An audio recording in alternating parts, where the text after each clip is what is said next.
a nightly news intro, like dun dun dun dun. Dun. It needs to be more like the Benny Hill theme song, Yakety Sax, or something like that. I mean, I guess it depends on the who's talking. Yeah. Well, and the agenda, right? It depends how True. thin it is. If it's a thin agenda, then it's gonna be wacky. Yes. Welcome to the wacky world of Aladdin Dow. All right, everybody. Speaking of which, let's dive right into it. It's Wednesday, August 16th, 2023. This is the community call for Aladdin Dow.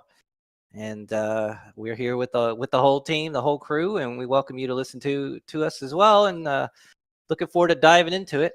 And so I guess we'll just jump right into it with FX and what's going on with FX. So, gosh, it's been up for almost 2 weeks now.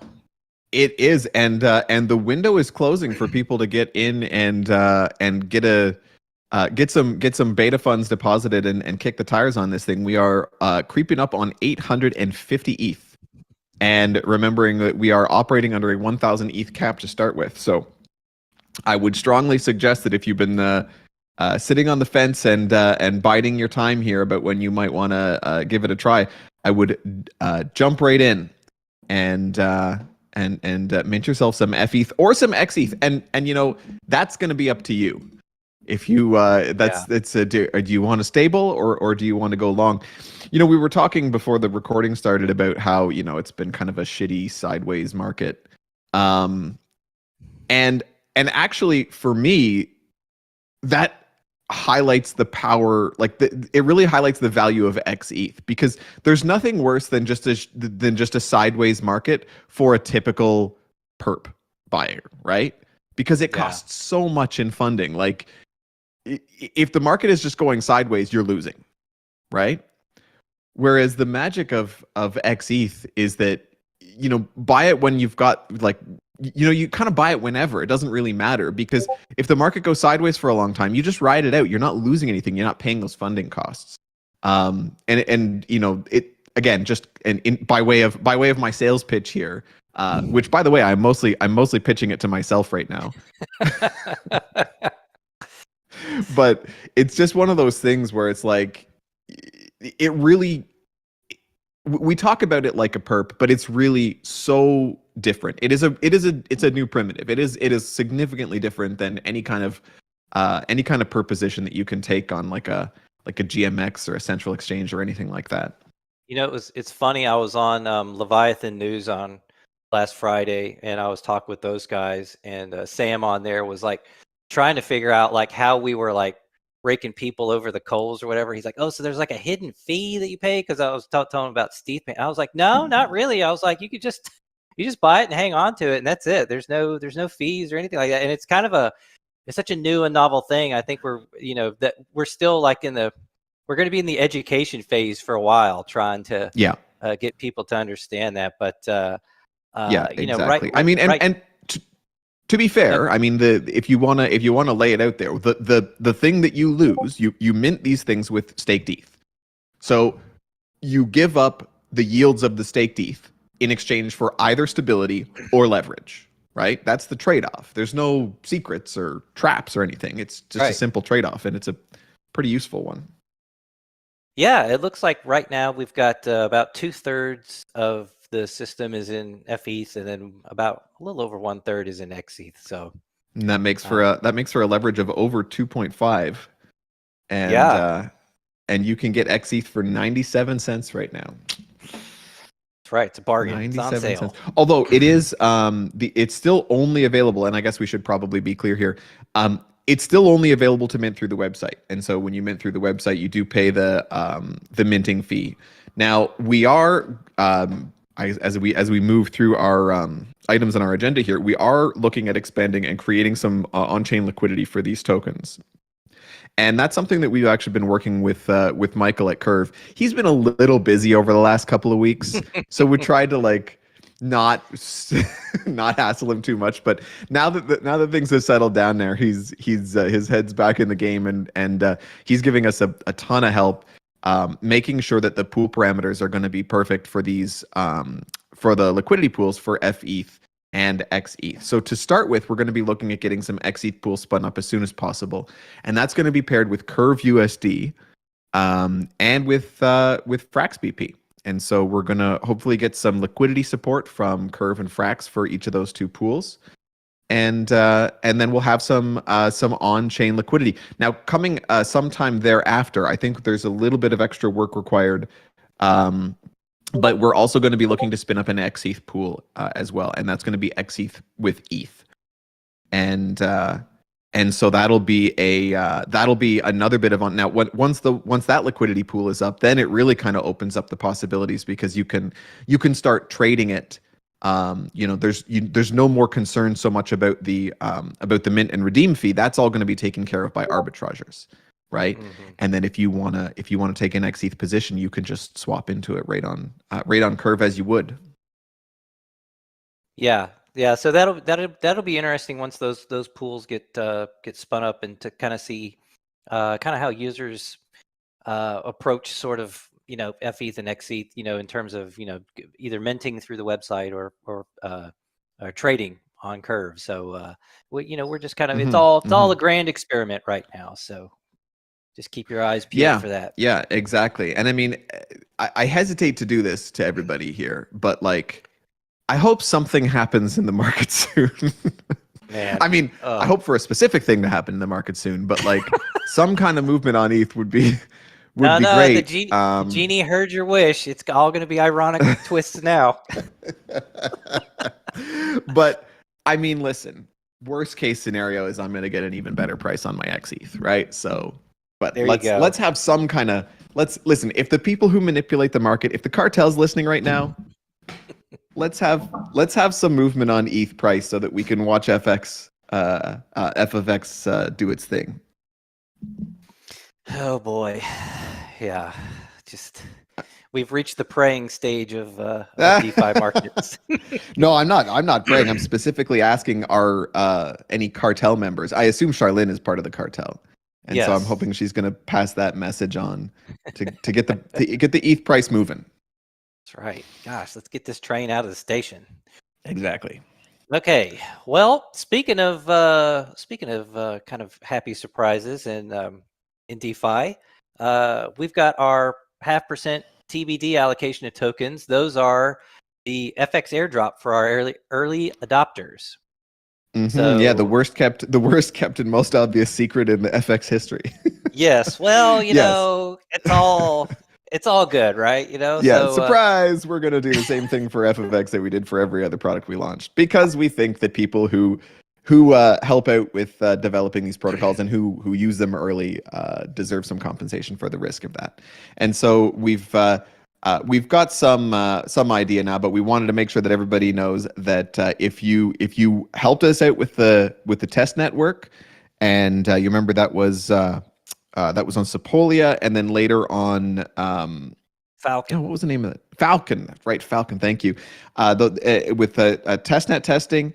If you participated in the IDO, right? So for IDO buyers, for people who managed to buy in the first or second rounds, and this is a good one too, because the second round didn't flash sell, and so this really does mean like everybody who wanted to get a slice of those IDO tokens should theoretically have got them, unless they really missed the boat. And so we want to make sure that those IDO participants, because the TGE is a little bit later than we had originally planned because of the whole Curve drama, we want to make sure that we get a little taste to those IDO buyers. And then finally, of course, the beta users. This is people who have minted and redeemed FETH and XETH on mainnet right now. And this ties into my earlier comment that there's still we're 85% full, but we are not maxed out on FFX beta mode minting and redeeming. So there is still room to get in and mint, and doing so will get you a little sniff at this extra incentive. Yeah. So everybody still opportunity to participate and be a part of that. So we will keep everybody in the loop as that develops and further details can be delivered. So yeah, absolutely. So there's more to come, lots more to come on FFX, but But right now, beta mode is everything's, touch wood, KMETs, everything Yeah, is boy. running Yeah. very, very smoothly, very nicely.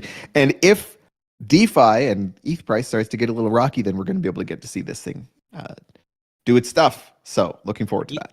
Yeah, I do have some morbid curiosity to kind of see it, kind of like go through the, just see what happens. But but I realize what that entails, and so it's kind of like It doesn't have to. You're assuming that it's going to be. It might. We could. If ETH could moon, my friend. It could moon. Yes. And if that happens, we still get to see F of X performing, and just in the fun way and not the sad way. So we're gonna have to change Kruger's name to Copium Kruger. It's yeah. oh, well, boy. listen. I mean, let's have a little optimism here. That's right. Yeah, absolutely. And unfounded optimism. Yeah, well, maybe there's some founded optimism. I mean, we've got some alpha for the folks. You want to share it with them? Oh yeah. So listen, one of the things. So we've been, as we've been talking about F of X and using it on mainnet. One of the things that's becoming pretty clear is that like XETH and FETH are both very, very distinct products, right? Now they each support each other, and they come together in this very nice symbiosis. But one of the things that we think could be better is to have the ability to move in and out of XETH a lot more easily. XETH really is a trading product, right? Like it is a no funding leverage perp. And I was talking earlier in the call about how much, like how sort of groundbreaking XETH is in terms of a way to be able to take a leverage position without having to pay through the nose for it. And that's a nice sort of calm and easy way to play it. But in fact, a lot of people who are looking for leverage like to be able to move a little bit more quickly, right? And that's very, very difficult to do on mainnet. With gas prices the way they are and the way they will be if things turn around. Like gas prices are bad enough at 20 Gwei, right? Yeah. Because of the price of ETH. So it should surprise nobody to know that we are looking at an expansion and we are eyeballing Arbitrum. And so this is you heard it here first, Alpha Leak. Code is actually complete for an Arbitrum launch. We would use wrapped staked ETH instead of staked ETH. So it would be WST ETH as the minting collateral on Arbitrum. And FETH and XETH on Arbitrum will be completely separate tokens from mainnet. Okay, we aren't going to take any bridge exposure, or at least no bridge exposure on the on FETH and XETH. And so these will be, they'll actually, I think we're going to actually call them A for Arbitrum, AFETH and AXETH. But these are going to be completely Arbitrum native. And because you're going to be able to mint and redeem right natively on Arbitrum without any involvement of mainnet at all, XETH is going to be way more sort of, should call it liquid, I guess. And liquid's not quite the right word, but you'll be able to jump in and out of it much, much more easily at Arbitrum transaction prices instead of mainnet transaction prices. So yeah, and there's really no need to have like a bridging of those assets either, just because rep stake ETH goes back either way, and the minting fees and redemption fees are so cheap. So it should be really interesting on Arbitrum how it kind of takes off. Yeah, well, now is wrapped staked ETH itself bridged? Charlene, do you know? Yes, I think so. It's bridged. Yeah, I think so too. And so, I mean, it's important to call that out, that it's not that there's zero bridge exposure with F of X, because the wrapped staked ETH has that exposure, but the FETH and the XETH tokens do not. And so a lot of the stuff that we've talked about with other Aladdin products like Acurve, when we had Acurve bridged, and we still have Acurve bridged, you have that sort of that layer whenever you're swapping in and out of Acurve, you've got that like bridge and arbitrage on mainnet mechanism, which is a little bit clunky. It should work, but it means that the price will kind of deviate on the layer 2, because basically the price has to be far enough off on the layer 2 to make the arbitrage back to mainnet worthwhile. And so by launching a completely isolated F of X on Arbitrum, you avoid all of those. You avoid all of those issues, right? The collateral, the collateral is bridged, but basically the wrapped stake, the XETH and the FETH are both totally native, swap in and out, and you don't need to worry about, because you can't bridge that back to mainnet to arbitrage with the mainnet one anyway. Yeah.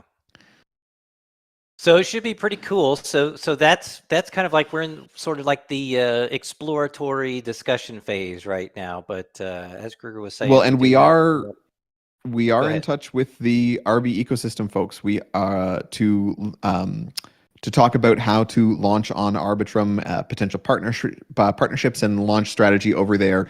And we're getting some.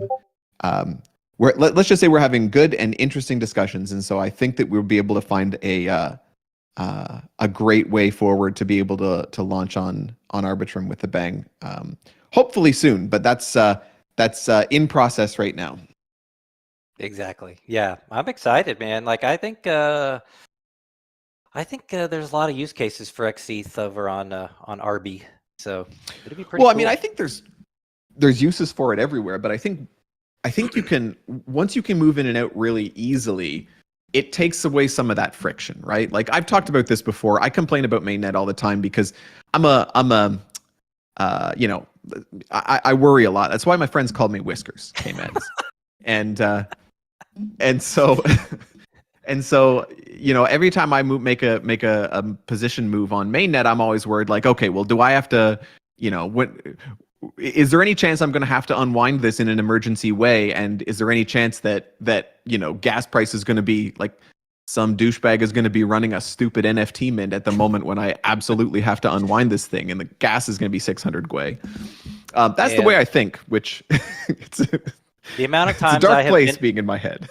Let me tell you, the amount of times I've been on Clever and I have made 2 transactions when I could have made 1. Oh, it's like, well, there goes another $12. Yeah, exactly. Oh well, that's life. That's okay. That's like $12 will buy you a crappy lunch, So it's Texas. I live off those. That's what we do here. Oh dear. But yeah, so keep your eyes peeled for that. It's coming.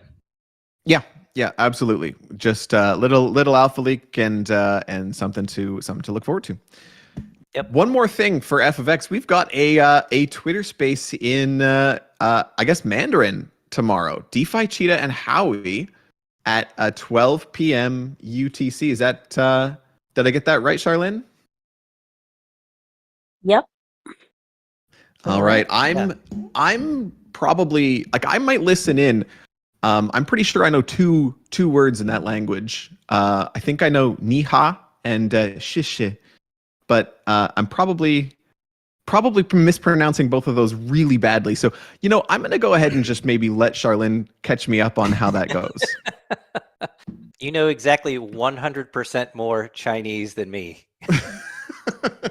Or Mandarin, that is. Well, I guess, yeah. I don't know any Cantonese either. No, it's not good. I can just barely handle English. They know the feeling.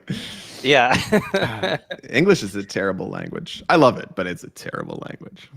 Oh my gosh, yeah. I pity anyone that has to use it as a second language, especially like in DeFi. Oh my goodness, there's just so many like letters and abbreviations. Oh gosh, it's ugly. Well, we should take a minute to give some big respect to our Chinese English bilingual friends, because those are very different languages, and yeah, absolutely. that's some real mental gymnastics to be able to do both of those. So kudos to you guys. Yep, those are the real big brains here. So yeah, exactly. All right, well, that's all we have on FX. So let's head on over to Concentrator, and so first thing up in Concentrator is the A-Curve reimbursement for folks that had A-Curve on Polygon, the ACRV. Yeah. And so we said that was coming. It is coming. Look for it in the next couple of days. Yeah. So just FYI, that'll be coming out soon. And then the other thing, which is pretty cool, is we finally got the audit back on our new upgrade to the AFXS compounder. and so we will be moving from the CVX FXS LP, the underlying asset, to single-sided stake CVX FXS. So Yes, and for fans of audit Yeah. reports, I dropped the link into the chat. You should check it out. yeah, But I try to read those things, and I'm like, they don't have like it's kind of one of those deals where it's like you really have to know what you're looking for in order to find like any, and of course by the time it comes out, it's usually been rectified. So well, it's yeah. like, I mean, frankly, I like the SecBit ones. The SecBit does a nice job. They're pretty pared down and they're pretty clear. But yeah, I know what you mean. It can sometimes be a it gets technical. a bit of a challenge. I mean, the reports are nice, but generally speaking, the report doesn't include anything that wasn't already remedied, as you say, right? So it's like, Right. you don't read an audit report to find an exploit. Yeah, exactly. Well, you would hope not. No, because you wouldn't want to publish that. Yeah, that would be bad news. We have a minor alpha leak here, and this is normally we try not to like talk too much about our longer term plans, just because so much can change. But I thought I would sneak in a little hint for people that we've been cooking up a new, potentially new type of harvester vault for concentrator. So something exciting to look forward to on the concentrator horizon here. A little bit different way of structuring harvester vaults. So potentially potentially introducing a new, shall we call it a new class of concentrator harvester. So not going to have any details to share on that for a little while, but we're starting to put together the code and the proposals and the various things that are necessary to make a step forward on that, and help kind of let's say help kind of bring concentrator into the Curve ecosystem even more deeply, and maybe even at a more fundamental level, and in a way, in news that is very exciting to me, potentially be able to explore some lower gas concentrator vaults. So get all the magic of concentrator with lower gas deposits, withdrawals, and harvests. So that's something we are cooking up right now. No further details available. No follow-up questions, please. Hold your applause. I'm leaving that one alone. That one's there you go, gang. So yeah, that's I just probably goes to wasn't show you. supposed to talk about that, but anyway. What are you gonna do? It's You kind of gonna one of those cancel deals me? Yeah, well, I don't think we're too deep into the show now. We got to let you go now. So he's hanging around, folks. But Oh my God. I Be drunk think with it just power. yeah. Well, I think it's important for like people to know that that none of the products are, we don't forget about any of them, even though sometimes it seems like it's kind of quiet on one side or whatever, just because we got a lot going on. But these are, the goal is for these things to become sort of like building blocks for the rest of the Curve ecosystem. And so there's always ways to, improve them to make them more composable. So, Indeed. So there you go. All right. Okay, that's the concentrator story. That's all we got, Should we baby. roll on? Yeah. Well, it's not all we got on Clever. No. We've got some cool stuff on Clever here. So, tell me, K-Mets, what is up with Prisma? What is going on there? Okay, so I am definitely not a Prisma expert. It appears there is a new, I guess I think it's a Liquidity fork. That's what I saw in their docs. I kind of glanced over it. It's a Liquidity fork that's basically using LSDs as sort of their the asset that you take out your CDP on, and I think they're opening it up to 5 of the big LSDs. Staked ETH, Rocket ETH, Stake Frax ETH, Coinbase ETH, and Binance ETH, I think. And anyway, okay.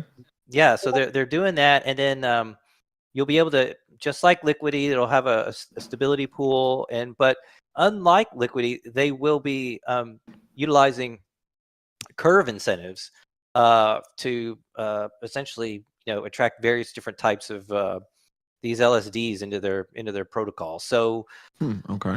that's sort of that's my thesis on Prisma. The only other thing I Right. know is that there's like an airdrop and like Yes, that, like I was going to say, everyone's like, very why are we excited talking about. why are we Yeah. talking about this is the question. Because this is Yeah. not the Prisma community call, but so yeah, there's some Yep. kind of airdrop going on, and it's going to be to VLCVX holders. Is that right? Well, I believe it's to yes. So VLCVX holders, correct, are eligible. Right. And so I guess now we had a situation like this in the really early days of Clever. And it didn't end up panning out. There was like there was an airdrop to VLCVX holders, but basically they kind of DQ'd Clever. But what we're looking for here is if we've got a vote up on Snapshot. I'm gonna you go ahead and continue talking about it. I'm gonna get this link up. Yeah, so we've got these two. Well, there's a vote up for VeClev and one for XALD for folks to, and the vote is to allow Prisma to whitelist, to have their smart contracts whitelisted to hold VeCRV, and this is something that Convex has had to go through, that Stakedhouse had to go through, that I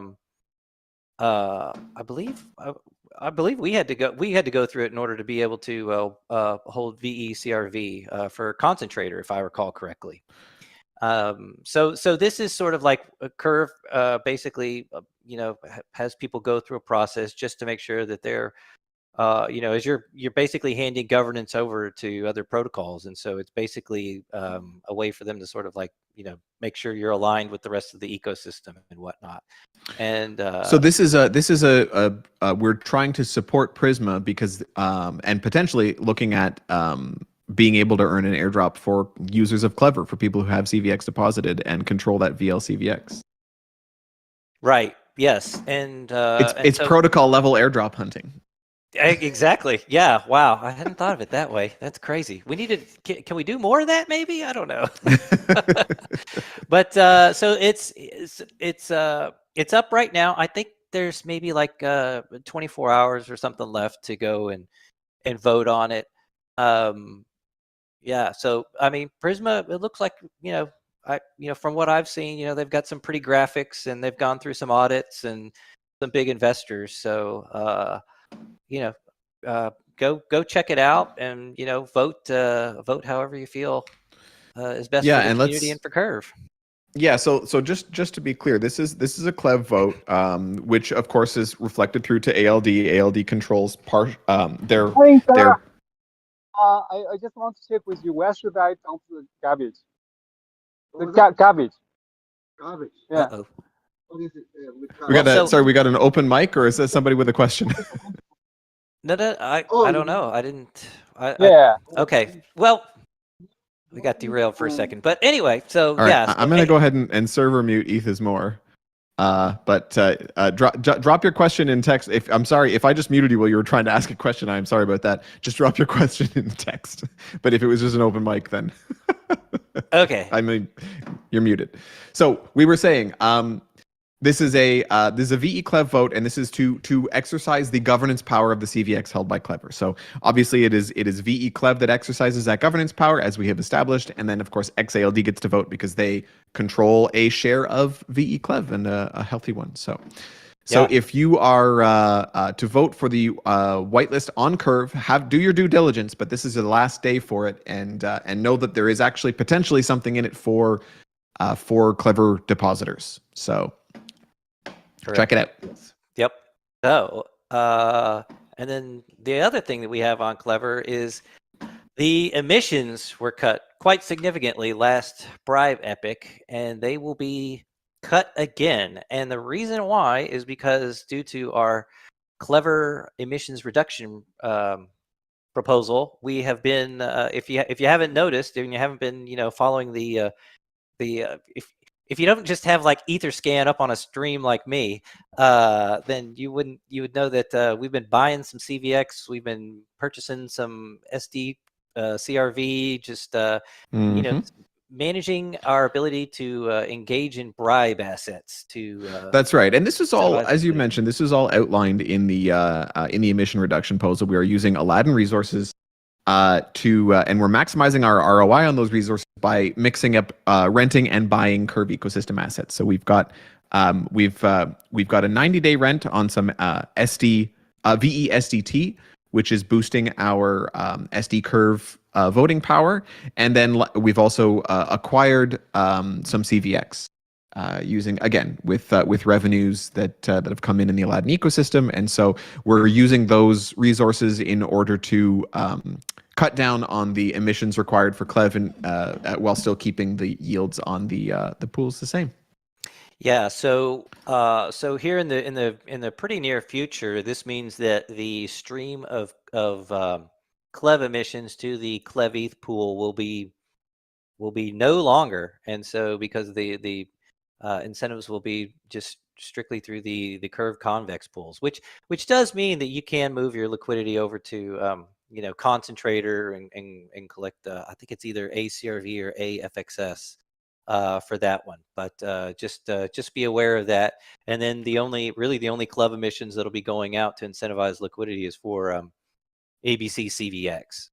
So I mean that'll be it. There won't be a whole lot of Clev just circulating out in the exactly. Well, we're that's part of the plan here, is we're looking to cut down on use our resources and cut down on those Clev emissions and kind of take away cut out that sell pressure and really try to and again, token emissions are one of those things where it's like they're a bootstrapping tool, and we'll use them everywhere we think we can effectively use them to get a lot of growth, to get the growth that we need, sustainable growth that we need for these protocols. But obviously the long-term plan for every emitted token is to cut that emission to zero, right? Now, how quickly you get there and whether you have to turn emissions back on in order to accommodate one system situation or another, that's kind of like TBD in the future. But obviously the long-term is always, there's a limit to how many tokens you have to emit, and you want to maybe not reach the limit, but you want to cut emissions down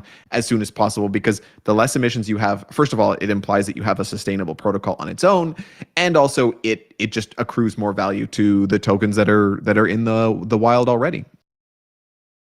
Yeah, so that's pretty cool to see that essentially through this protocol owned I don't know what do we just call them bribe assets? The protocol owned sort of incentivizing resources, assets. The there you pores. go. Yeah. these assets. We can call it pork. Protocol owned resources for Curve. Because so now we can talk about acquiring pork. Yes. Yes, exactly. So so thanks to pork, we're now able to our pork. Yeah, we can now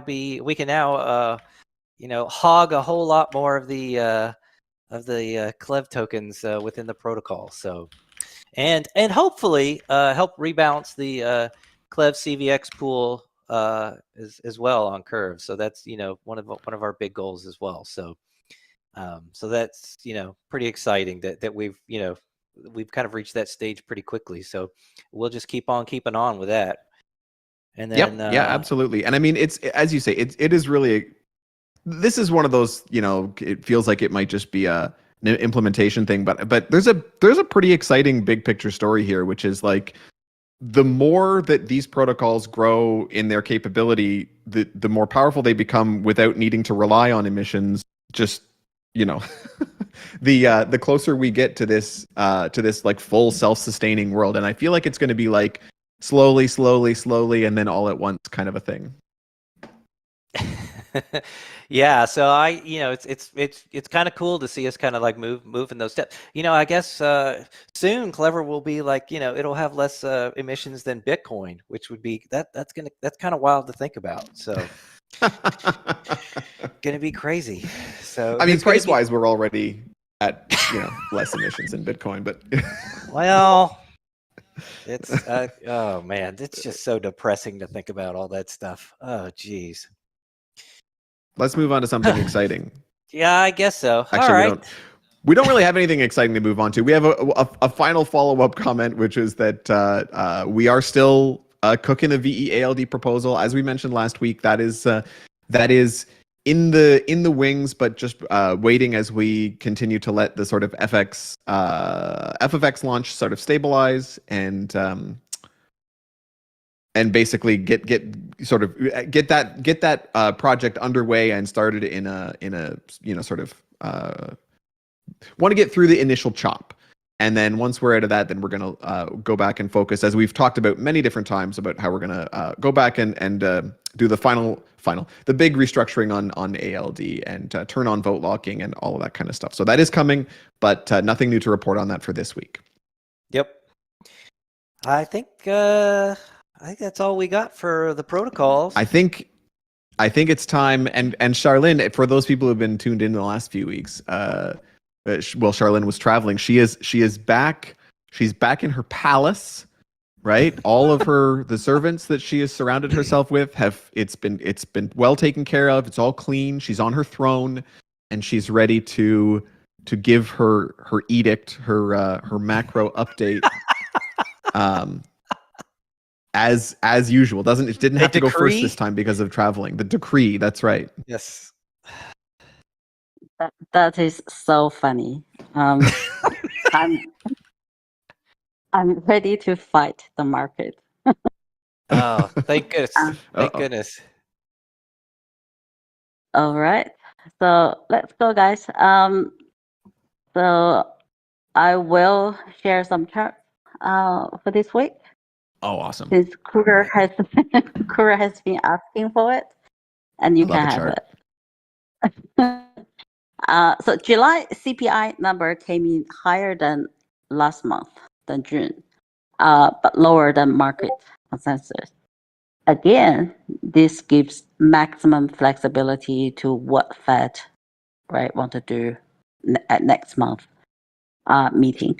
The surveyed probability for more rate hike is at minimum level now. Despite there is no market expectation on more rate hike at the moment, there have been some very important structural changes happening in the market. Right? Let me share some charts.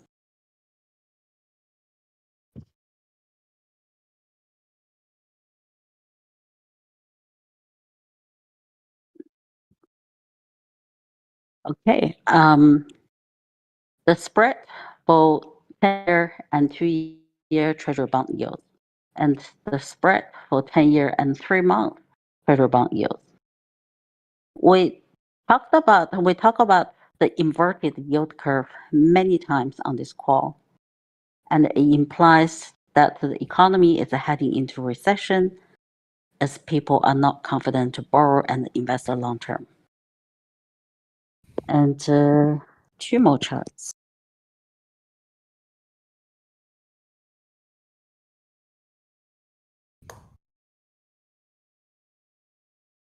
Okay, if we zoom in, we check out the charts for the most recent month, we can see that the inverted yield spread has reversed its trend and started to become narrow.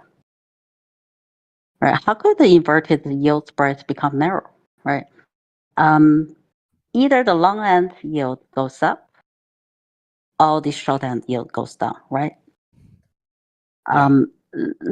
Let's see what happened to the bond yields across this term structure over the past month. Okay, that's 3 months, 2 years, and 10 years. So if you look at these charts closely, Fed raised 25 basis points on 26th of July. Okay, and the 3-month bond yields has only gone up by 5 basis points since then. Okay, obviously the rate hike wasn't passed on there. Okay, and if you look at the 2-year chart, bond yield has gone up by 10 basis points since then. Okay, the rate hike wasn't fully passed on. either. But if you look at the 10-year bond yields, right, it has gone up by 35 basis points since then. The rate hike was fully passed through with some additional spread as well. So what happened? Why the rate hike wasn't passed on to the yield curve evenly across different term structures? Anyone know the answer? My Have a guess? my guess is, well, so if yields go up based on price falling, and if price is due to supply and demand, then I would say that there's a lot more demand for 3-month treasuries than there is for the 10-year treasury. And so the price held up better for 3-month treasuries than it did for the longer duration ones. There's more Yep. demand for them. Yeah. Why there's more demand for this, not the other one, right? Because they have different risk profiles, right? Their risk level, is perceived differently by the market. Long-term bond definitely has a higher inherited risk, right? People are more confident that U.S. government will pay back their money in the short term, right? And so short-term bonds are seen more as safe haven asset. Who knows if the government will default or not in next 10 years?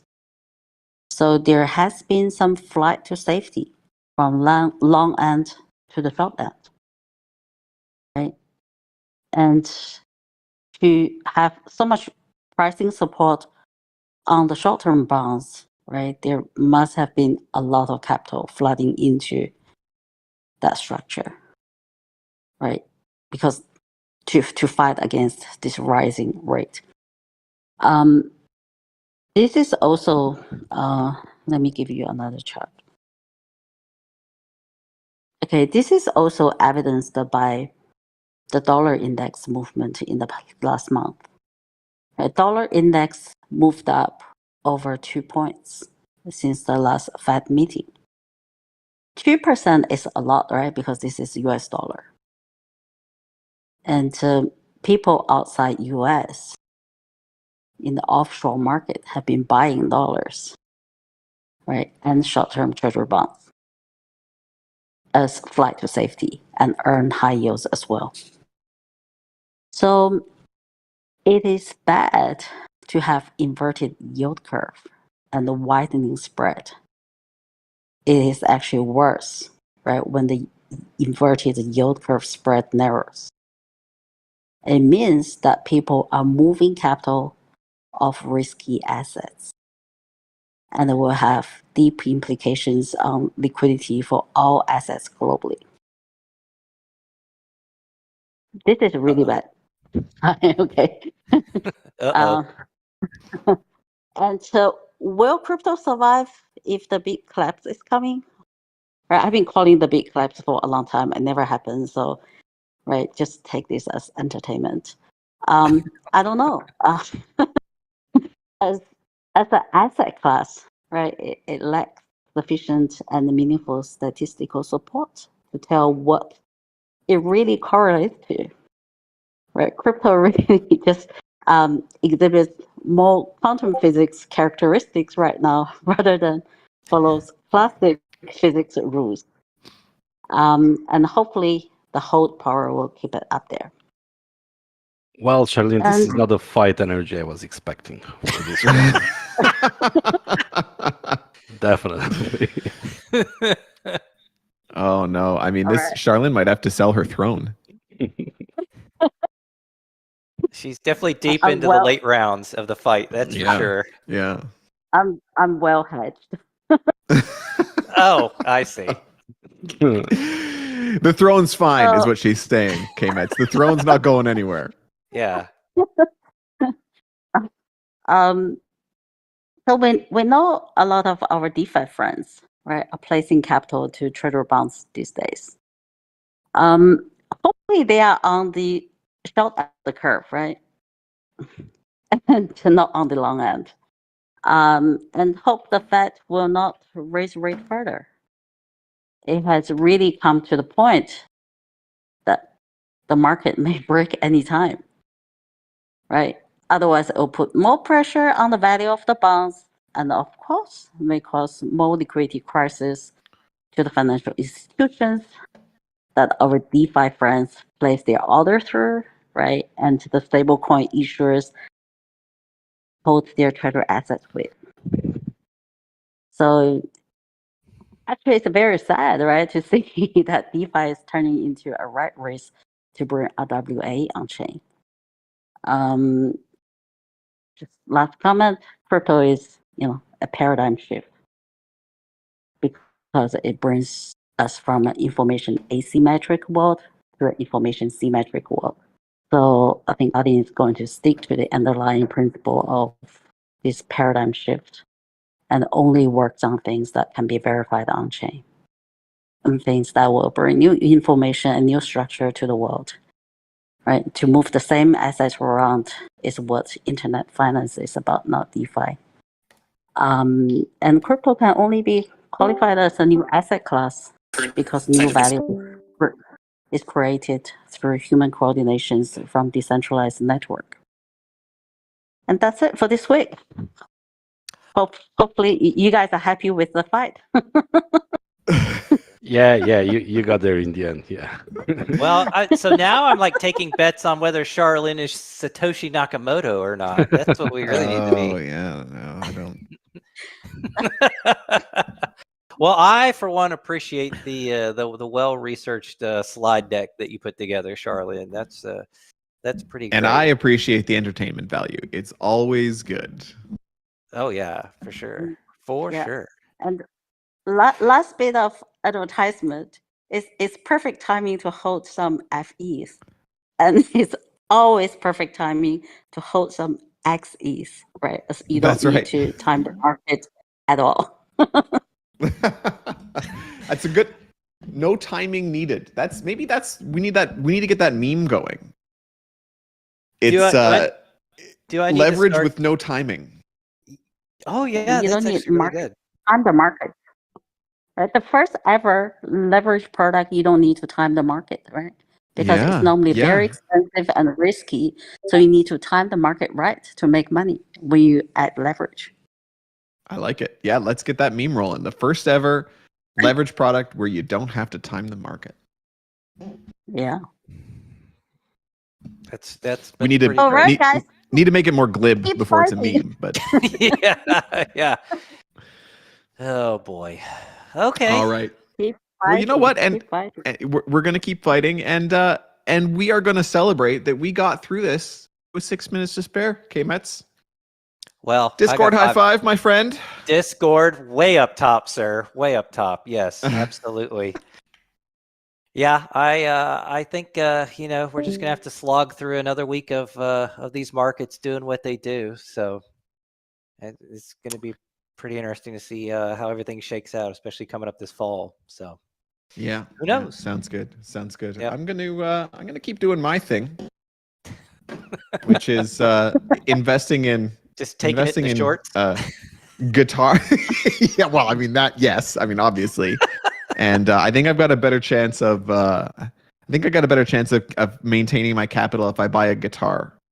I should say another Ooh. guitar. What kind of guitar are you So looking that's- at? This is So here's the pertinent thing. My information. my son, very musical kid, and he's decided he wants to he's studied a lot of different instruments. He's decided he wants to study acoustic guitar this year. Oh, nice. Among other things.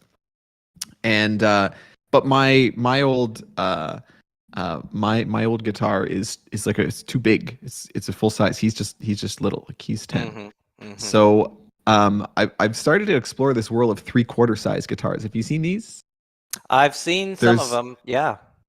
And I mean some of them are kind of toys, but apparently there are some pretty awesome they call like travel guitars or parlor size Mhm. guitars. Apparently like Ed Sheeran and Taylor Swift both kind of like tour exclusively with these like smaller sized guitars.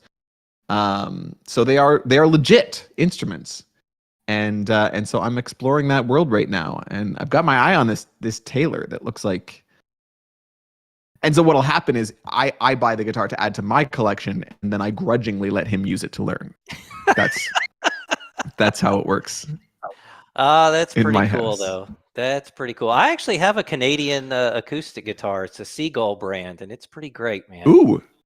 Oh That's yeah, pretty you nice. know what? Actually, my guitar is a Norman, which is made by the same in the same factory. Those Canadians make some pretty good little acoustic guitars, let me tell you.